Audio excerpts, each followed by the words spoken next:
premier écran le programme du cours de la journée d'études qui se tiendra dans ces lieux le 15 juin, donc autour du thème architecture de la politique, politique d'architecture, illusion, frustration, espoir, décalage, convergence, anticipation, toutes les figures des passions politiques et architecturales donc, se rencontreront autour de quelques cas.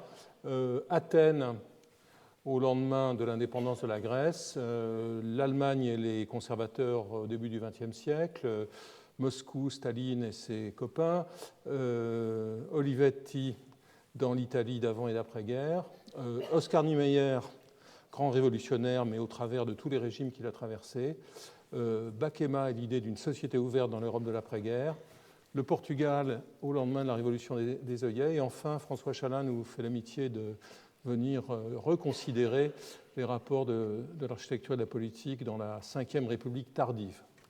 Aujourd'hui, j'ai choisi la facilité en parlant de Le Corbusier, personnage qui s'est, comme vous le verrez, très largement plongé dans la politique, en tout cas dans la politique française, et de manière tout à fait diverse, complexe et malgré tout passionnée. Bon, si Le Corbusier est une figure exceptionnelle du XXe siècle, ça n'est pas du fait de ses positions politiques. Il faut bien le dire, mais parce qu'il a profondément transformé la pensée sur les bâtiments et sur la ville au travers de ses théories, de ses projets, de ses livres et de ses édifices. Parallèlement, toutefois, il n'a cessé de solliciter l'opinion publique et de s'adresser aux décideurs en les sommant d'adopter ses plans. Des stratégies complexes dans lesquelles j'ai proposé de voir un certain art du zigzag politique, de gauche à droite et inversement, et à nouveau dans l'autre sens, des stratégies complexes qui méritent d'être à jour ici très sommairement. J'aurai l'occasion d'y revenir pendant toute une année, l'année prochaine. Le zigzag, c'est une figure avec laquelle Charles-Édouard Jeanneret, alias Le Corbusier, était familier, car elle était présente dans ses lectures d'enfance, dans les miennes aussi d'ailleurs, au travers des récits du Genevois Rodolphe Töpfer. Alors, à peine Le Corbusier avait-il acquis par ses livres et ses projets manifestes, son premier grand livre Vers une architecture en 1923, à peine avait-il donc acquis une certaine notoriété, une notoriété certaine à l'échelle planétaire, qu'il était déjà dénoncé comme l'agent des totalitarismes. Pour les publicistes réactionnaires des années 30 de Zenger, von Zenger dans la Suisse alémanique, de Zenger dans la Suisse romande, et Camille Mauclerc, le très baveux critique conservateur français, il était le cheval de Troie du bolchevisme. En l'espace d'un printemps, il est devenu, en 2015, un suppôt du fascisme, au travers du livre que vous voyez à droite notamment. Et je ne mets pas dans le même tas absolument, et c'est pour ça que je n'en parle pas de cette façon-là, le travail littéraire et informé que François Chalin a livré la même année. Sans remonter à ces vieux procès dont je parlerai plus avant, il y avait pourtant longtemps que les positions de Le Corbusier avaient été exposées par des chercheurs comme May MacLeod, Robert Fishman, Stanislaus von Moos ou Rémy Baudoui. Mais les questions délicates du rapport de Le Corbusier avec le totalitarisme nazi, rapport inexistant d'ailleurs, et avec le régime de Vichy, n'avaient jamais été portées sur la place publique, sauf en Suisse par des agitateurs comme Daniel de Roulet et Pierre Fray. J'ai eu moi-même l'occasion à plusieurs reprises au cours de ces 30 dernières années d'intervenir sur ces sujets, et je reviendrai ici sur certaines de mes analyses antérieures qui ne sont pas nécessairement connues de tous. C'est sur une série de conjonctures spécifiques du rapport de Le Corbusier à la politique que je voudrais m'arrêter, en mettant en évidence des positions qui s'y révèlent régulièrement, de façon récurrente. La première position est simplement la dénégation, l'affirmation répétée que la politique ne l'intéresse pas du tout. Dans une lettre de 1927, il affirme à sa mère, qui est sa confidente pendant 50 ans, hebdomadaire, dans ses lettres hebdomadaires, « De politique, je ne me mêlerai pas ». Et en 1930, dans une lettre dans un message à Hélène de Mandreau, la marraine des congrès internationaux d'architecture moderne, il opère une éclairante opération chromatique. La politique, aujourd'hui, exceptionnellement, je projette quelques citations, je n'aime pas trop ça, mais en l'occurrence, cela vaut la peine. La politique, je suis incolore, puisque les groupes qui se forment autour de nos idées sont redressement français, militaristes, lyotais, bourgeois, communistes, socialistes, radicaux, Loucheur, SDN, royaliste et fasciste. Quand on mélange toutes les couleurs, vous le savez, cela fait du blanc. Le Corbusier professe donc une phobie manifeste pour la politique ou le politique, mais son intérêt latent est soutenu. S'il répugne à toute affiliation explicite, il ne cesse de se positionner en fonction des rapports de force changeants, tandis qu'il est lui-même annexé par les forces politiques. En effet, la campagne de relations publiques qu'il a engagée en 1920 en publiant L'Esprit nouveau, puis en présentant ses projets sur la scène parisienne, fait de lui une figure publique que ni la presse ni les hommes politiques ne peuvent ignorer. Chacune des configurations de ces affects politiques, ce que j'appelle ces affects politiques, doit donc être lue selon deux perspectives. Celle des auteurs qui le critiquent ou l'encensent, et celle selon laquelle il s'approprie le discours de ses interlocuteurs politiques ou les met en demeure de le suivre, lui. Il y a en effet, et pour moi c'est quelque chose de très important, une dimension discursive dans l'ensemble de ces échanges, au travers desquels le Corbusier n'est pas nécessairement une dimension architecturale. L'architecture résiste à toutes les façons dont elle est offerte. Dimension discursive dans ces échanges au travers desquels le Corbusier intériorise et régurgite les thèmes et le lexique des politiques, leur tendant comme un miroir architectural de leur programme, sans pour autant infléchir le moins du monde la substance de ces projets. Il sera plus bolchevique que les Russes, plus pétainiste que le maréchal et plus démocrate chrétien que Claudius Petit. La rencontre initiale entre Le Corbusier et la politique française intervient au lendemain de la Première Guerre mondiale, dans les pages du quotidien communiste L'Humanité, lorsque le critique d'art belge Jacques Ménil prend en considération, lors du Salon d'automne de 1922, les thèses de la ville contemporaine.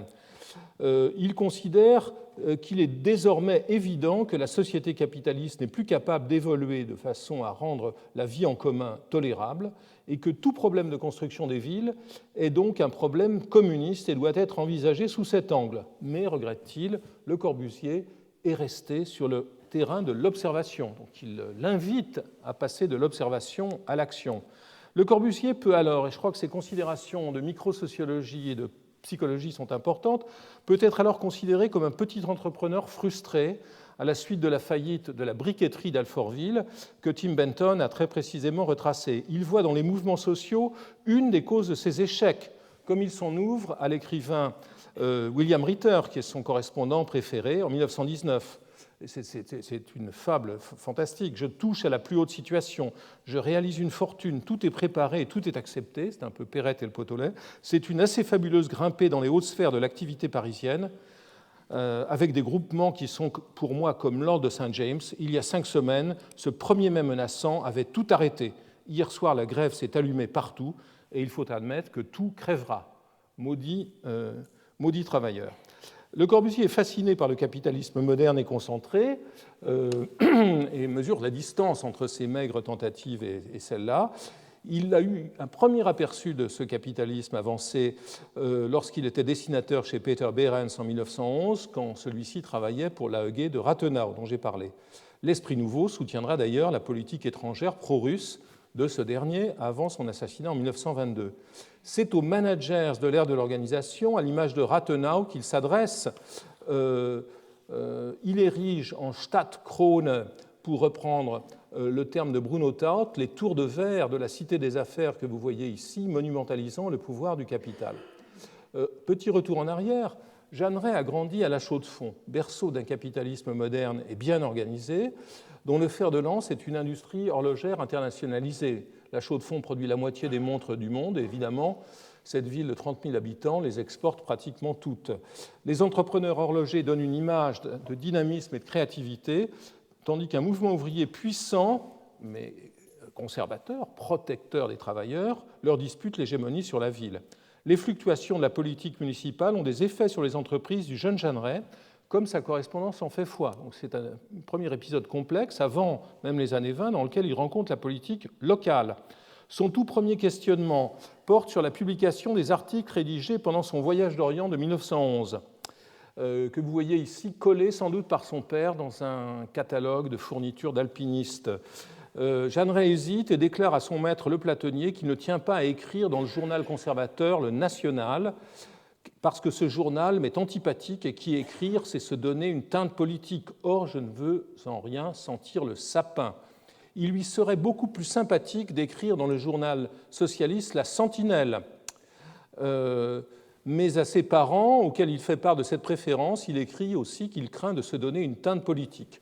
Ce que son père, tante, comprend, déclarant « Si tu veux obtenir dans la suite quelque appui des autorités, il est de bonne politique de ne pas te compromettre par des amitiés ostensibles. Sage conseil. » À la fin de 1911, Jeanne, alors que l'élection d'une municipalité socialiste se dessine dans sa ville natale, des conflits vont abonder entre la ville et l'école, et son maître, le peintre Le Platonnier, démissionnera au début de 1914.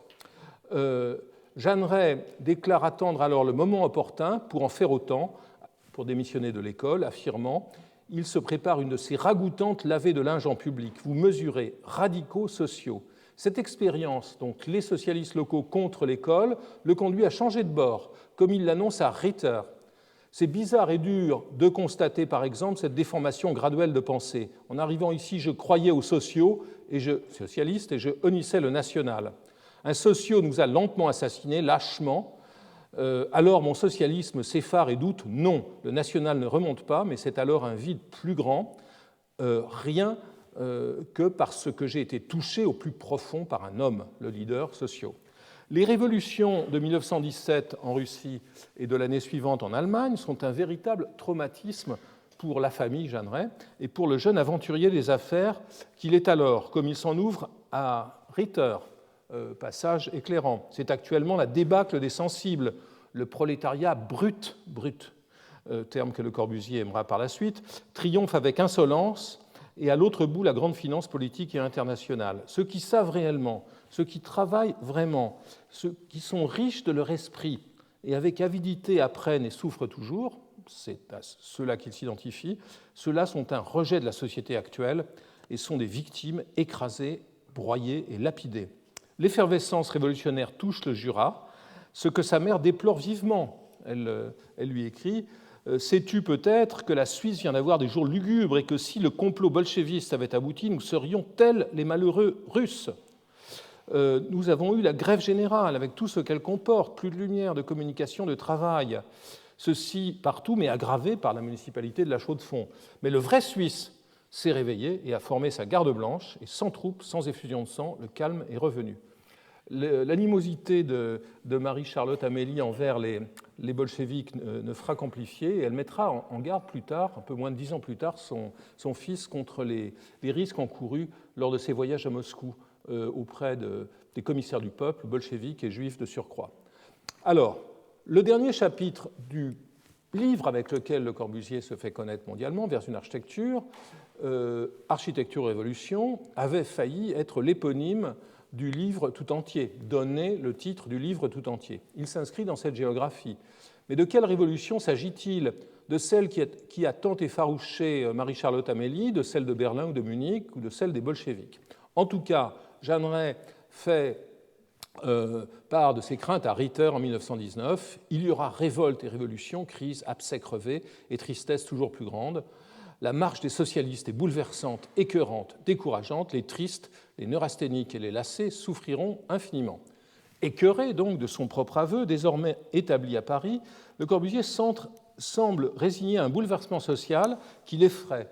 Il rumine sa rancœur contre ceux qui tentent de soulever les classes exploitées. Dans une note manuscrite faisant suite à l'article de Ménil que j'ai cité, il note « L'urbanisation est un adversaire redoutable du meneur.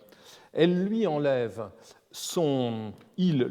écrit-il, elle lui enlève sa raison d'être, son pain quotidien. » Très important, contre les meneurs, urbanisons. Mais il continue à exprimer ses craintes en 1923, alors que ses échanges avec Ménil se poursuivent. Ajouté au stylographe, et c'est un manuscrit, un dactylogramme décoré d'inscriptions manuscrites fantastiques, ajouté au stylographe sur le dactylogramme de Vers une architecture, la dernière phrase de la dernière page du dernier chapitre, sa conclusion est claire, architecture ou révolution, on peut éviter la révolution. Ménil, qui avait assisté en 1921 à Moscou au 3e congrès du Comintern, se détourne rapidement du communisme et reste proche des dissidents regroupés autour de la revue La Révolution prolétarienne de Pierre Monat. Le Corbusier opère quant à lui un mouvement inverse. Dès lors que les bolcheviks s'intéressent à lui et le reconnaissent au point de lui confier en 1928 la commande du siège des coopératives, le Centro Soyuz, ce en quoi Ritter, toujours bien inspiré, verra dans sa paranoïa suisse l'effet d'un complot maçonnique, sa position change. Donc c'est à Moscou que sa position change, d'autant que les Russes le présentent comme la figure même de l'homme nouveau, de l'homme des temps nouveaux.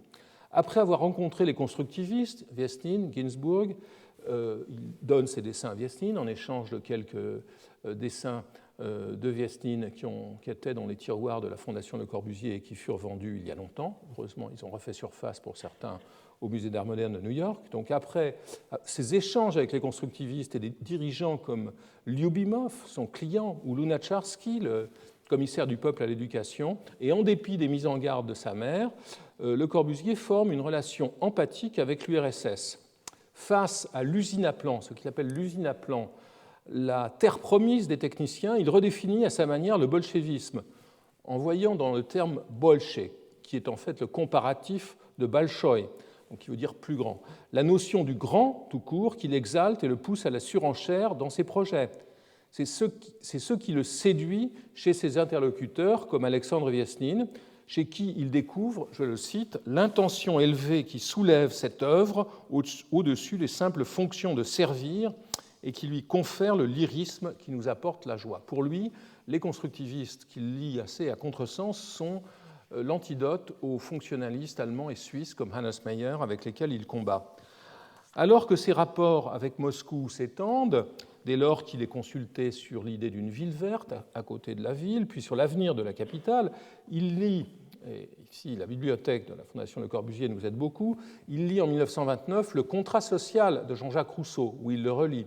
Il annote au crayon, vous ne pouvez pas le voir, mais je l'ai lu pour vous, le passage dans lequel le philosophe genevois décrit la plus parfaite société que l'on puisse imaginer, et il note en marge l'URSS matérialiste, mais sur l'équivoque d'un postulat essentiellement spiritualiste, la foi qu'il croit avoir détectée à Moscou. Cet enthousiasme pour la Russie n'est pas payé de retour par les agents parisiens de Moscou, et le projet de ville radieuse que Le Corbusier élabore à partir de sa réponse à Moscou de 1930 est critiqué à nouveau en 1932 par le critique de cinéma Léon Moussinac dans l'Humanité, qui voit dans son projet une conception essentiellement petite bourgeoise et contre-révolutionnaire. 2 ans plus tard, c'est le jeune architecte Roger Ginsburger, agent double entre la France et l'Allemagne, beau-frère de Richard Neutra, architecte viennois établi à Los Angeles, dont il a épousé la belle-sœur, vous voyez ici. Ginsburger critique donc Commune, revue de l'Association des artistes et écrivains révolutionnaires que dirige Vaillant Couturier, l'attitude de Le Corbusier devant la situation soviétique.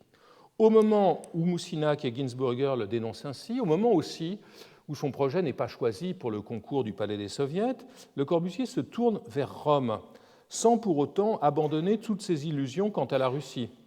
En effet, la fascination pour le capitalisme moderne et le bolchevisme coexistent parfois, comme le montre la dédicace que Philippe Lamour, le rédacteur en chef de la revue Plan, inscrit en 1929 sur ses entretiens sous la Tour Eiffel. Lamour dédie son livre à Le Corbusier, Lénine et Citroën. Intéressant trio.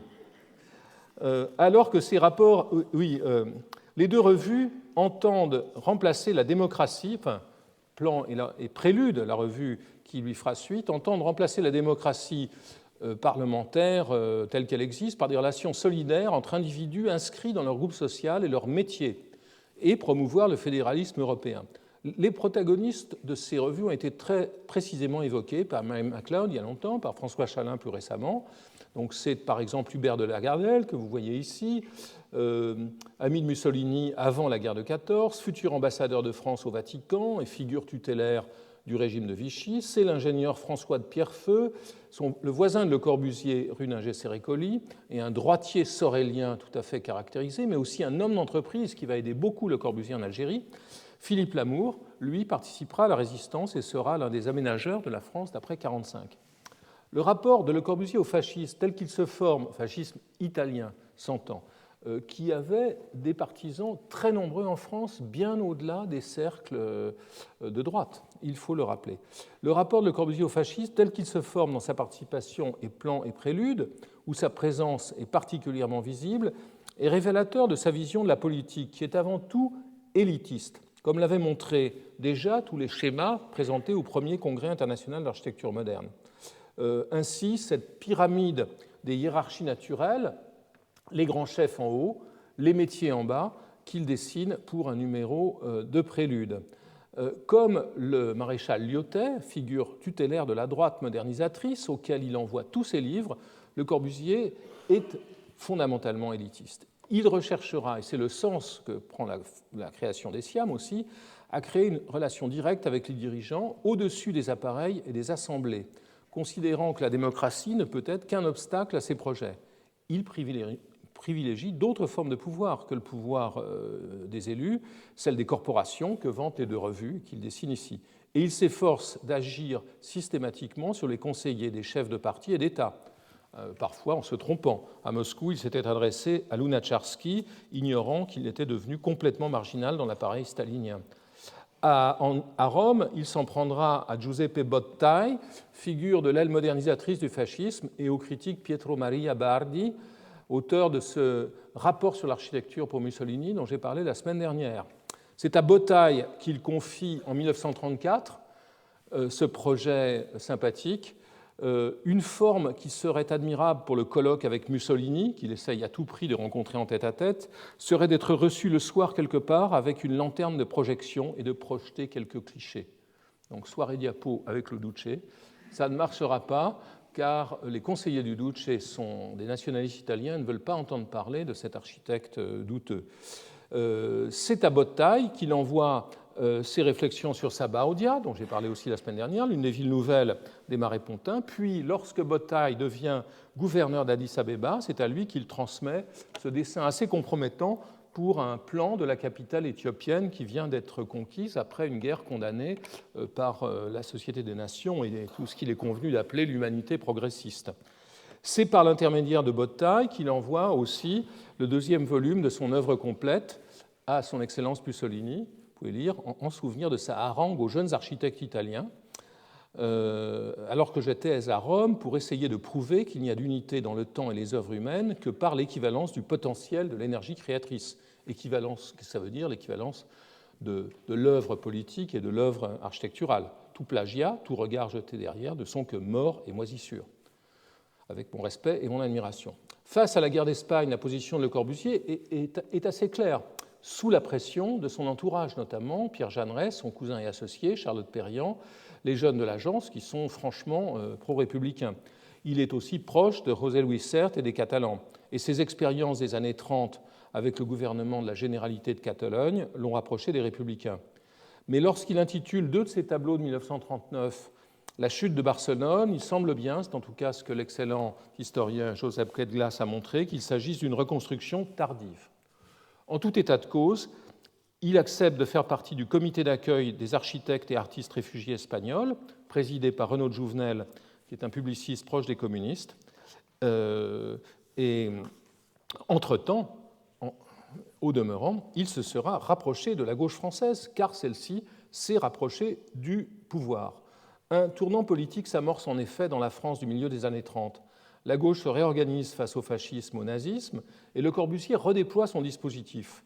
D'un côté, il s'adresse à de nouveaux interlocuteurs pour présenter ses thèses, et de l'autre, il imagine de nouveaux projets, donc les vieux projets vendus à nouveau, et de nouveaux projets répondant aux nouvelles attentes. Alors, passons très rapidement en registre le spectre politique. Du côté des radicaux, les contacts sont peu nombreux. Le plus fidèle soutien de Le Corbusier est Anatole de Monzy, qui occupe de très nombreux postes ministériels sous la Troisième République, avant de voter le plein pouvoir à Pétain en 1940. C'est à Monzy qu'il doit la construction du pavillon de l'Esprit Nouveau à l'exposition de 1925. Si les rapports avec les communistes, je l'ai dit, ont été plutôt tendus jusqu'à 1935. Les contacts de Le Corbusier avec la SFIO sont loin d'être médiocres.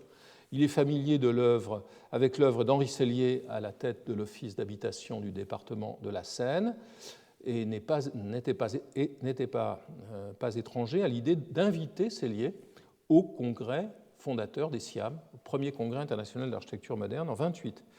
Et les agents culturels de la SFIO s'intéressent à ces thèses. Ainsi, Maurice Dexon, dans son article de 1930, Socialisme et architecture, dans la Nouvelle Revue socialiste, Dexon est un dirigeant étudiant qui plus tard sera membre du courant gauchiste de Marceau-Pivert. Il considère, à propos de la ville contemporaine de Le Corbusier, que les socialistes doivent être les premiers à approuver un plan qui substitue au miasme de nos taudis une splendide cité du travail. Ce qui ne manque pas de sel quand on sait qu'au centre de la ville contemporaine se situent les gratte-ciel des managers. De son côté, l'enseignante Émilie Lefranc analyse dans un cours donné à l'Institut supérieur ouvrier de la CGT majoritaire, non pas de la CGTU communiste, donc elle ressent ces obstacles majeurs à la diffusion de la nouvelle architecture, à savoir l'aménagement actuel de la propriété et la résistance de l'opinion publique. C'est pratiquement des citations, une paraphrase des textes de Le Corbusier. Et le titre de son ouvrage est particulièrement édifiant, « Des pharaons à Le Corbusier ». À la fin des années 30, Le Corbusier se rapproche de Morizet, maire socialiste de Boulogne, qui partage son admiration pour Haussmann. Et il lui confie au passage que ce qui manque à la ville de Paris, c'est de reprendre sa grande tradition historique et de tourner le dos une fois pour toutes aux mesures de crainte, de petitesse, de médiocrité qui ont servi depuis Haussmann. Le Corbusier n'a pas accès à la municipalité parisienne. C'est donc avec Morizet, à Boulogne-Billancourt, qu'il tente de réaliser plusieurs projets, dont cette grande place, très joli projet d'un espace public qui serait venu envelopper l'hôtel de ville de Tony Garnier et Jacques de Baponçant. Le principal projet que Le Corbusier s'efforce de promouvoir auprès des partis du Front populaire, qui, je vous le rappelle, a été constitué pour les élections municipales de 1935, est celui qu'il élabore alors en réponse à un concours de la ville de Paris pour l'aménagement de l'îlot insalubre numéro 6, qui est situé dans l'est de Paris, entre le faubourg Saint-Antoine et la République. Ces terrains forment une sorte d'arc de cercle donc, entre Saint-Antoine et la place Voltaire. Et ce que fait Le Corbusier est de proposer un ajustement, un redécoupage d'un tronçon du plan voisin adapté aux parcellaires parisiens. Au Conseil municipal de Paris, il s'adresse aux conseillers communistes Louis Sellier et Léon Meuvet par l'intermédiaire de Jean Nicolas, architecte d'intérieur, ami de Charlotte Perriand. Il jouera un rôle considérable dans les rapports de Le Corbusier avec le Parti communiste et qui sera plus tard, à l'origine, qui sera le véritable opérateur de la commande faite à Niemeyer de construire un bâtiment place du Colonel Fabien. En 1936, après la victoire du Front populaire aux législatives, il contacte aussi les socialistes, à commencer par le président du Conseil, Léon Blum, qui finit par le recevoir après maintes tentatives et auquel il affirme que ce projet est une greffe d'épiderme sain dans le vieux Paris, doublée d'un tronçon de la grande traversée de l'autoroute qu'il propose de l'ouest à l'est de Paris, qui pourrait amorcer la transformation de la capitale. Tant dans ses contacts avec le cabinet de Blum que dans sa correspondance avec les communistes Vaillant-Couturier et Thorez, il se présente désormais comme un homme de gauche, attaché au succès du programme du Front. Et donc, il leur renvoie leur propre discours. Vaillant-Couturier, de son côté, déclare regretter les attaques de Ménil et de Moussinac, et Le Corbusier l'assure en retour de l'opportunité de son projet pour l'îlot numéro 6. Il n'existe, écrit-il, pour le Front populaire, dont il est devenu pratiquement le théoricien, donc, en quelques semaines, qu'une seule manière de démontrer que quelque chose de nouveau a commencé sur le terrain de la justice sociale, ce serait de construire tout de suite à Paris des éléments de logique qui reflèteraient à la fois le dernier état des techniques modernes et votre volonté de mettre celles-ci au service des hommes.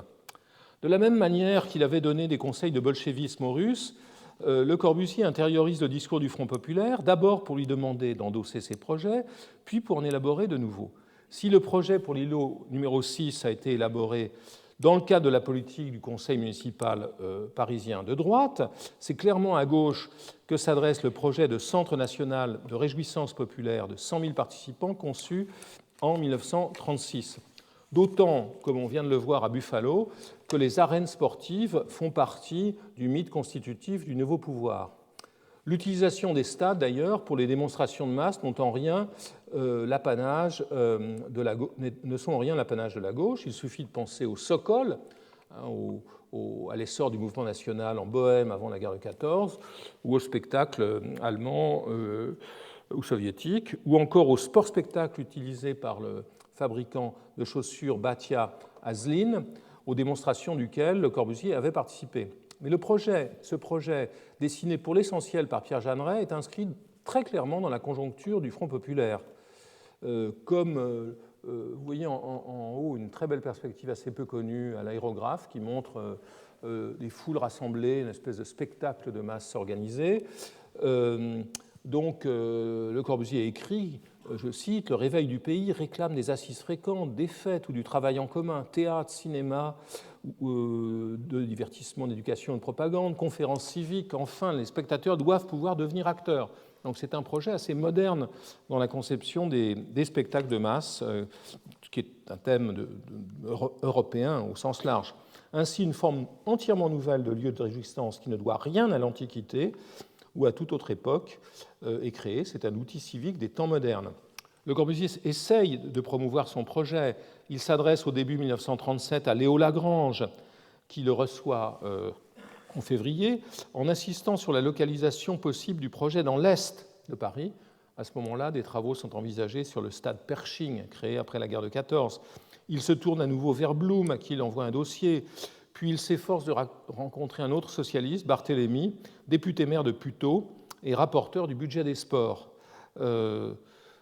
Barthélemy, à l'époque, milite pour la création d'un stade de France sur le modèle du stade olympique de Berlin. Admiration pour l'Allemagne qui le conduira, il faut le dire, vers la collaboration et sa mort, abattue par la résistance en 1944. Curieusement, pendant l'occupation, Le Corbusier ne semble pas s'être dépensé pour faire avancer son projet de stade.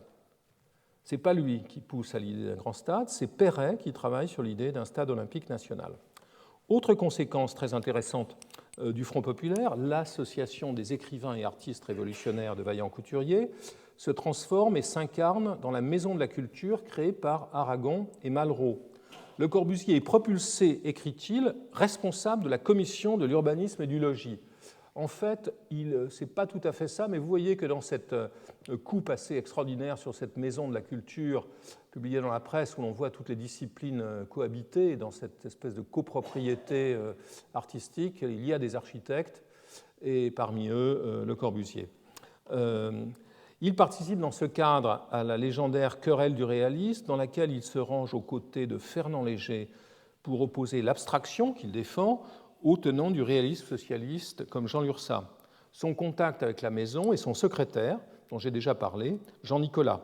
Nicolas le met en relation avec Vaillant-Couturier, auquel il propose un programme d'ensemble pendant l'été 1936, alors que la Chambre des députés débat des grands travaux à lancer pour équiper le pays et résorber le chômage. Le Corbusier propose un concept intéressant. En juin 1936, il propose ce qu'il nomme des travaux drapeaux qui permettraient de mobiliser l'opinion. Parmi ceux-ci, l'îlot numéro 6 qu'on a vu, le pavillon des temps nouveaux à l'exposition de 1937, l'aménagement du village de Piacé dans la Sarthe avec Norbert Bézard, tous thèmes qui lui sont alors chers, mais aussi un projet plus mégalomane, le canal des deux mers, présenté, et c'est là qu'on perçoit la naïveté de notre héros, présenté dans une perspective territoriale de migration des ouvriers de la capitale. Le Corbusier dit qu'avec ce canal et la décentralisation industrielle, je cite, « une part des populations laborieuses de Paris pourront trouver dans un milieu neuf des conditions nouvelles permettant l'exode dont il a été si souvent parlé, les industries. » Pas très bien écrit. On opérera également la vidange, terme un peu douteux, des quartiers inhabitables illicites de Paris qui n'ont aucune raison d'être. Évidemment, c'est un texte qui ne manque pas de candeur. Le Corbusier propose finalement, suggère ni plus ni moins à un dirigeant communiste comme Vaillant-Couturier de liquider sa base électorale parisienne.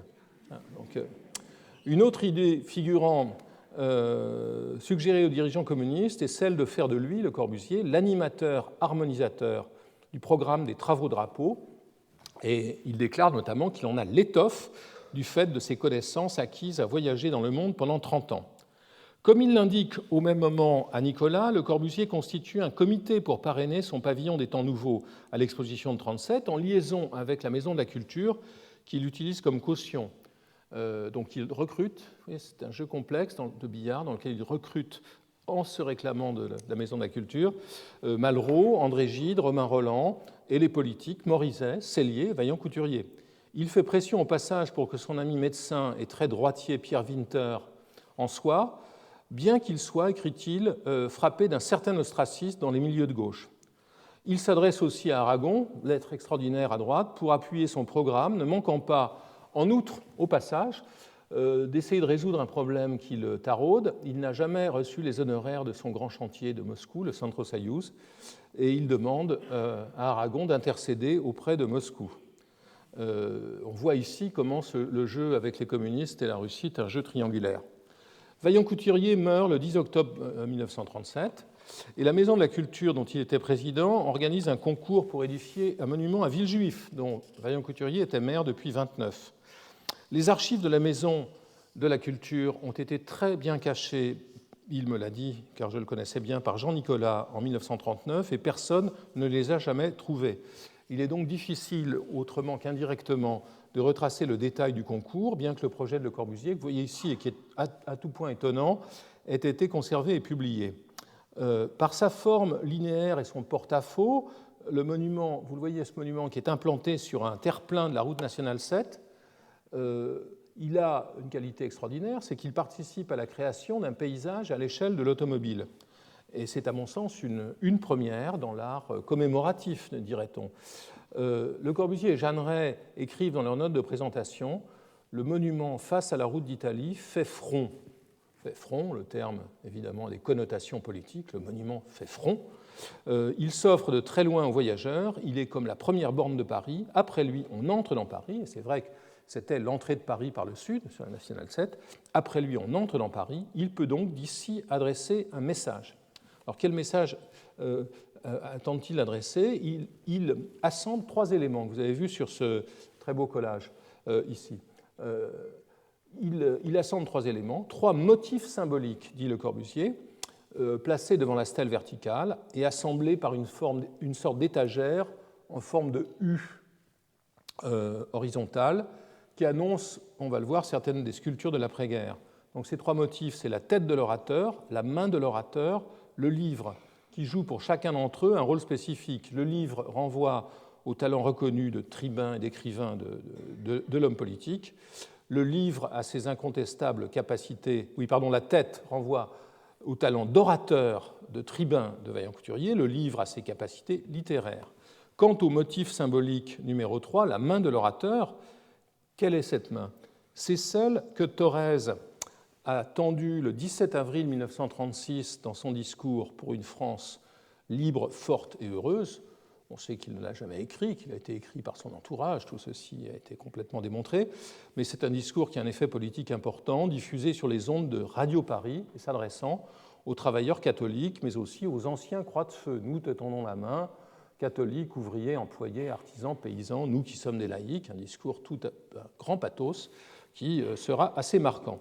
Le jury pour le concours comprend le cinéaste Jean Renoir, l'architecte d'intérieur Francis Jourdain et Léon Moussinac, qui apparemment fait écarter le projet de Le Corbusier à ce que m'a confié il y a longtemps Jean Nicolas, qui ajoutait aussi qu'il fallait voir une autre main dans cette opération, celle d'André Lursa, rival jaloux de Le Corbusier, architecte moderne moins doué, pas sans intérêt. J'ai eu la faiblesse de lui consacrer ma thèse, ce que rétrospectivement je ne ferai plus, s'il fallait que je fasse une nouvelle thèse. Mais Lursa avait travaillé pour Vaillant-Couturier, il avait construit un groupe scolaire tout à fait excellent à Villejuif. Donc un deuxième prix est décerné à l'architecte Pocheron, associé au sculpteur Lipschitz. Évidemment, la guerre arrive, le monument sera abandonné. Dans son principe même, j'y reviens, il s'agit probablement de la première sculpture conçue par Le Corbusier, qui n'avait jamais dessiné de sculpture. Ces sculptures, il les dessinera après la guerre et les fera réaliser par menuisier breton Joseph Savina, l'ébéniste breton Joseph Savina. Quant au motif de la main qui était apparu en 1930, vous le voyez ici, il refera surface un peu plus de 10 ans plus tard sous la forme de la main ouverte et statique de Chandigarh. Bon, mais l'histoire avance. Après le pacte germano-soviétique, le Parti communiste français a été interdit, mais les soupçons envers Le Corbusier, attisés par ses gestes publics de la fin des années 30, ne cessent pas. Et ce rapport de police du 18 mai 1940, c'est le jour exact où Pétain devient vice-ministre de la guerre du gouvernement de Paul Reynaud. Ce rapport de police, rédigé sur la base d'une information anonyme, signale que les deux cousins Jeanneret, Charles-Édouard et Pierre, seraient des communistes notoires. Mais bien qu'étant considéré comme proche de l'URSS, Le Corbusier est mis hors cause en définitive. On sait depuis plus de 30 ans, Al MacLeod, Robert Fishman, que Le Corbusier place, comme beaucoup des réformateurs élitistes des années 30, de grands espoirs dans une révolution qui est désormais celle nationale que préconise le régime collaborationniste mis en place pendant l'été 40. Son adhésion est d'autant plus nette qu'il a le sentiment d'avoir anticipé, je parlais tout à l'heure anticipation du politique, sur le programme de l'État français. Il l'écrit à sa mère en octobre 40, depuis son refuge d'Ozon, dans le Piémont pyrénéen, évoquant ce livre des canons des munitions, qui est le compte-rendu du pavillon des temps nouveaux de l'exposition de 1937. Ce livre, rejeté par les communistes, ce qui me semble être exagéré, me semble être la rédaction même des idées directrices de Vichy. En gros, ces mystères me dépassent, feignons d'en être l'auteur. Dans cette même lettre souvent citée, il évoque justement le thème de la Révolution, mais dans une perspective tout autre que 20 ans plus tôt. C'est la fin des discours de tribune ou de meeting, de l'éloquence et de la stérilité parlementaire. La Révolution se fera dans l'ordre, dans le sens de l'ordre, et non pas hors des conditions humaines. C'est très important. Une révolution qui n'est pas, en aucune manière, s'appuie sur les assemblées, les soviets, les meetings, etc., l'expression libre. Cette révolution dite nationale, opérée par le haut et par des élites techniques, les ingénieurs notamment, qui jouent un rôle déterminant sous Vichy, répond aussi à une attente d'un autre ordre, celle de décideurs que partage Le Corbusier, de décideurs publics déterminés, capables de mener à bien leur programme contre vent et marée, à l'image de ces héros que sont Haussmann, dont j'ai parlé, et Louis XIV. Donc, cela dit, déterminer le rôle précis de Le Corbusier entre 40 et 44, mais c'est vrai aussi pour le Front populaire, suppose d'élargir le regard à ses contemporains et de saisir comment l'architecture et les architectes ont été sollicités par le régime de Vichy, entreprise que j'ai engagée ici en 2016 et dont les premiers résultats seront bientôt publiés. Quelques éléments pourtant sur lesquels je reviendrai. À Vichy, où les députés ont voté les pleins pouvoirs à Pétain le 10 juillet 40, Le Corbusier compte de très nombreux amis dans l'entourage du maréchal. Le publiciste Lucien Romier, Hubert de Lagardelle, dont j'ai parlé, Pierre Feu. Il utilise aussi ses contacts anciens et bien en cours désormais, comme Alexis Carrel, qui dirige sa Fondation française pour l'étude des problèmes humains. Le Corbusier arrive dans la station thermale en janvier 1941. Ce que vous voyez à gauche, c'est l'hôtel du Parc où le gouvernement de Pétain était situé. Le Corbusier a été invité par le ministre de l'Intérieur, Pérouton, à travailler pour la reconstruction. Il passera 18 mois à Vichy. La cure thermale est en moyenne de 6 semaines. Donc, entre son bureau de l'hôtel Carlton et sa chambre du Queens au bord des parcs, opérant, je le cite, matin et soir la vidange de Pinceau, Pinceau c'est son chien, dans des conditions agrestes, comme il l'écrit à sa mère. Il est associé à l'action du comité d'études de l'habitation et de la construction immobilière créé par le conseiller d'État Robert Latournerie, et c'est dans cet univers qu'il s'efforce en vain, en utilisant tous ses appuis, de prendre la direction d'un comité d'études de l'habitation et de l'urbanisme de Paris. Donc il sait que ce régime fonctionne par comité, il essaye d'arriver à en susciter un dont il pourrait prendre le contrôle. Mais dans le même temps, il écrit, il dessine peu, mais il écrit beaucoup, et il s'exprime sur l'avenir de Paris et de la France. Dans Destin de Paris, il trace en 1941 un programme d'action pour la capitale, considérant que Paris, je cite, doit se débarrasser des foules inertes de ceux qui n'ont véritablement rien à faire à Paris et dont la place est à la terre ou à des industries à transplanter, retrouvant, il faut le constater, les accents de ces lettres à Vaillant Couturier. Avec Pierre Feu, son plus fidèle soutien, Il propose en 1942, dans ce livre intitulé La Maison des Hommes, de réorganiser l'Hexagone France, vous le voyez ici, donc de liquider l'organisation radiale du territoire et des industries au profit d'un maillage fondé sur des projets comme justement ce canal entre deux mers qu'il avait évoqué, je ne sais plus où il est, voilà, qu'il avait évoqué quelques années plus tôt. Il propose de restructurer la reconstruction autour d'un arbre du domaine bâti, que vous voyez au milieu, plongeant des racines dans l'homme universel, dans la région et dans la famille, entité clairement inscrite dans la nomenclature du régime. Il formule aussi, c'est très important, un projet énoncé au milieu des années 30, celui de l'unité d'habitation de grandeur conforme, qui est la nouvelle forme que prend son idée d'un grand immeuble d'habitation pouvant être reproduit et fondé sur une spatialité intéressante, à double niveau ici, et des services collectifs. À la fois naïf et maladroit dans ses interventions, attaché avant tout à son propre programme qu'il essaye de faire passer par tous les canaux, notamment il essaye de soutenir son projet d'immeuble de bureau à Alger, il renoncera en 1942 en s'exclamant, phrase point d'orgue célèbre, « Adieu, cher merdeux Vichy, je secoue la poussière de mes croquenots jusqu'au dernier grain ». Il faut dire, au passage, qu'en dépit des propos antisémites qu'il avait tenus à plusieurs reprises dans le secret de sa correspondance, notamment avec sa mère, qui n'était pas bien plus méchant que la moyenne de l'antisémitisme de la petite bourgeoisie française et suisse de l'époque, il n'aura en rien, contrairement à d'autres architectes, notamment ceux qui sont dans les instances de l'ordre, participé à la mise en œuvre des politiques raciales du régime. Donc, il faut savoir que Le Corbusier a plutôt été dans une posture intrigante et naïve que dans une posture active au service de ce régime. Installé désormais entre Vézelay et Paris, il poursuit la préparation de la reconstruction. En réponse à l'attente d'une charte de l'urbanisme faisant écho à la charte du travail édictée en 1941 et qu'appelle de ses voeux l'urbaniste Guthon, il élabore sa propre charte d'Athènes, publiée en 1943 avec un discours liminaire de Giraudoux, du dramaturge Giraudoux, qu'il avait approché lorsque Giraudoux était commissaire général à l'information en 1939-40. L'écrivain Giraudoux s'est détaché du régime de Pétain, dans lequel il a cru pendant quelques mois, comme une grande partie de la France, sans pour autant émettre de messages clairs vers la résistance. Il meurt en 1944, avant de l'avoir fait peut-être.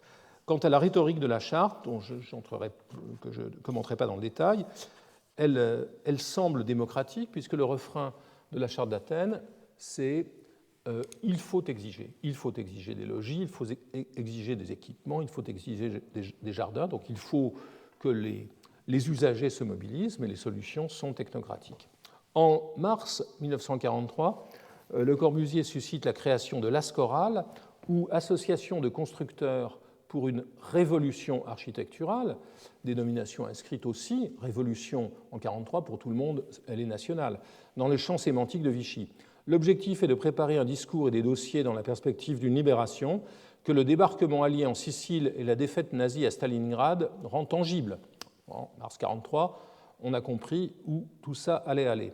Si le travail des sections de l'Ascoral porte avant tout sur l'aménagement et l'urbanisme, celle visant à fonder une science du logis, vous voyez ici ce petit texte-programme, se propose de réfléchir sur la normalisation. Et c'est dans ce cadre que la normalisation des dimensions des composants du bâtiment étant un programme de l'industrie du bâtiment sous Vichy, c'est dans ce cadre que de premières études sont effectuées par Gerald Hanning, dessinateur à l'agence, sur un système modulaire de proportion qui deviendra, après la guerre, le modulor. Au terme de la guerre, Le Corbusier tente de se présenter comme une victime. Il écrit par exemple à son vieil ami délaissé William Ritter, à qui il n'a plus écrit depuis très longtemps, je cite, « Ma vie, 4 années d'éviction implacable. Aujourd'hui, autre vent, mais la bagarre continue. Les politiques minaudants et tergiversants, je reste, moi, raide comme l'horizon de la mer, infléchissable. » Il prend date avec des livres comme Les 3 établissements humains, publiés avec le logo de l'Ascoral, que vous avez vu dans les pages de la Maison des Hommes, à gauche, ici. Le logo qui institue une sorte de cogestion du domaine bâti entre architectes et ingénieurs. Et puis il renoue les contacts avec les différentes forces politiques, notamment les forces de gauche. Du côté de la SFIO, Léon Blum, revenu de déportation, fait de lui en 1945 une des deux figures devant inspirer la forme de la cité future, aux côtés de la pédagogue Maria Montessori, tropisme suisse. Le Corbusier tente aussi de renouer avec les communistes, utilisant ses contacts intérieurs. Il envoie en 1945 à Roger Ginsburger, deux figures importantes de la résistance, devenu président du Front National d'alors, sous son nom de guerre de Pierre Villon, il lui envoie un exemplaire des trois établissements humains que vous avez vus. Et il s'efforce, par l'intermédiaire de Jean Nicolas, d'obtenir le soutien du Parti communiste qui représente, dit-il, le monde des travailleurs de la civilisation machiniste à ses projets de Marseille et de Saint-Dié. Il se présente alors comme un révolutionnaire de la première heure, ayant pris soin de faire publier une biographie sculptant cette effigie. C'est au début 1944, ce qui veut dire que le livre avait été préparé avant, Le Corbusier arrive à faire publier, le papier étant rare sous l'occupation, une première biographie écrite par Maximilien Gauthier, qui est un journaliste qui écrivait à l'Humanité dans les années 20, et qui souligne le fait que Le Corbusier propose une architecture au service de l'homme. Donc c'est un profil de Le Corbusier généreux et désintéressé, et aussi réformateur qui s'en dégage. Il rejoint le Front national des intellectuels, donc organisation crypto-communiste, avant de signer en 1949 l'appel de Stockholm contre l'armement atomique, sans doute plus par anti-américanisme que par adhésion aux idées des communistes qui sont les instigateurs de cette démarche. Et ici, à nouveau, le jeu de billard, sans doute la figure du billard est-elle intéressante ici. Le Corbusier, à l'époque, est foudrage contre l'Amérique, car il a eu l'impression de vivre à nouveau l'affaire de la Société des Nations, quand son projet avait été écarté, l'affaire du Palais des Soviets, quand il n'avait pas été parmi les finalistes, cette fois-ci avec le bâtiment des Nations Unies, qui est construit par les Américains, mais à partir de ce qu'il affirme être, c'est assez vrai, son projet, c'est aussi celui d'Oscar Niemeyer. Et donc, si vous voulez, ces frustrations américaines le poussent par une sorte de jeu à somme nulle, plutôt du côté des Russes, contre lesquels il ne dira jamais rien de véritablement méchant, alors qu'il n'aura jamais de mots assez durs pour les Américains. Bien que le Parti communiste fasse sienne les positions antimodernes de Zhdanov, à tout le moins dans la peinture et dans la sculpture, c'est plus difficile en architecture, Le Corbusier reste une figure plus qu'acceptable. Sous la plume d'Hélène Parmelin, compagne du peintre Édouard Pignon, l'Humanité considère que, je cite, « l'homme qui veut construire des cités radieuses trouve ses meilleurs soutiens chez les jeunes et les ouvriers ». Donc Le Corbusier est soutenu par les ouvriers. Et dans Trait, vous voyez ici, qui est la feuille, journal assez peu diffusé, c'est la feuille de chou des étudiants communistes de l'École des Beaux-Arts de Paris. Il est évoqué de la manière la plus positive en 1951, ce qui est amusant, alors que la doctrine du Parti communiste est officiellement une doctrine antimoderne. Il est assez piquant de voir que cette image, la grande industrie rencontre le bâtiment, est exactement celle que Le Corbusier avait choisie pour illustrer en 1944 ce projet de livre sur la femme radieuse, mais que manque évidemment la petite devise ici, travail, famille, patrie. Elle a disparu en Lost in Translation, elle a disparu au passage. Dans l'après-guerre, le principal interlocuteur de Le Corbusier devient Eugène Claudius Petit, qui peut être situé au centre-gauche sur l'échiquier politique. Après l'avoir soutenu à la Chambre, Claudius l'avait soutenu à la Chambre, et en tant que ministre de la Reconstruction et de l'Urbanisme de 1948 à 1953, rendant possible la construction, l'achèvement de l'unité d'habitation de Marseille, le député maire de Firminy, qui est Claudius, lui fera confiance au point de l'engager pour construire plusieurs bâtiments de sa ville. Une unité d'habitation sur 3, une église, un stade, une maison de la culture. De son côté, Le Corbusier n'abandonne pas pour autant ses projets élaborés sous le Front populaire. Un exemple, le stade. Il exhume son projet de stade, il essaye de le construire à Bagdad sous une autre forme, il fera simplement un gymnase. Il parle de son stade au ministre des Affaires étrangères, des Affaires culturelles de De Gaulle, et ancien co-directeur de la Maison de la Culture, qui est Malraux, en 1961, ainsi qu'à Alain Griottret, très droitier, conseiller municipal gaulliste de Paris. En 1962, c'est ce que vous voyez à droite, dans une lettre à Claudius Petit, il exprime ses craintes que la fondation en cours de création soit politisée, l'idée d'une fondation Le Corbusier qui serait dépositaire de ses œuvres et de ses droits moraux après sa mort. Il écrit à Claudius Petit « Je n'ai jamais fait de politique, tout en respectant ceux qui en font. Les bons, qui sont-ils? Mystère. En 62, qui sont-ils? J'ai eu un geste politique, c'est celui de la main ouverte. Le jour où l'un des deux partis qui divisent le monde pour des intérêts de deux natures différentes, sans doute américains et soviétiques, ont voulu m'obliger à prendre parti par devoir moral. Sur l'avion qui me conduisait à Bogota à ce moment-là, 1951, j'ai dessiné la main ouverte. En conclusion, et j'ai été assez bref aujourd'hui, tout se passe ainsi comme si Le Corbusier avait eu au fond une vision unilatérale de la politique, refusant plus ou moins mollement, selon les moments, d'être satellisé par les dirigeants des États ou des partis. Il n'aura cessé de les considérer comme des relais pour ses propres projets ou des stimuli pour ses idées architecturales. Et l'exemple le plus clair est celui-ci, la main ouverte. Il saisit avec cette main, il s'empare, lui, petit bourgeois calviniste, la main que Torres tendait aux ouvriers catholiques. Il la dépolitise pour en faire autant un symbole d'harmonie, de son point de vue, qu'un signal de sa contribution personnelle à la transformation du monde. Alors, je voudrais terminer avec un petit tableau qui, comme ceux que j'ai présentés la dernière fois, nous montre comment les développements de la politique française ici permettent de caler les projets sur lesquels Le Corbusier travaille pendant parfois des décennies. Vous voyez que ces projets naissent dans un contexte particulier et souvent se prolongent au-delà et à travers les régimes. Son plan voisin pour Paris, sous ses différentes formes, sera proposé jusqu'au livre de 1956, Les plans de Paris.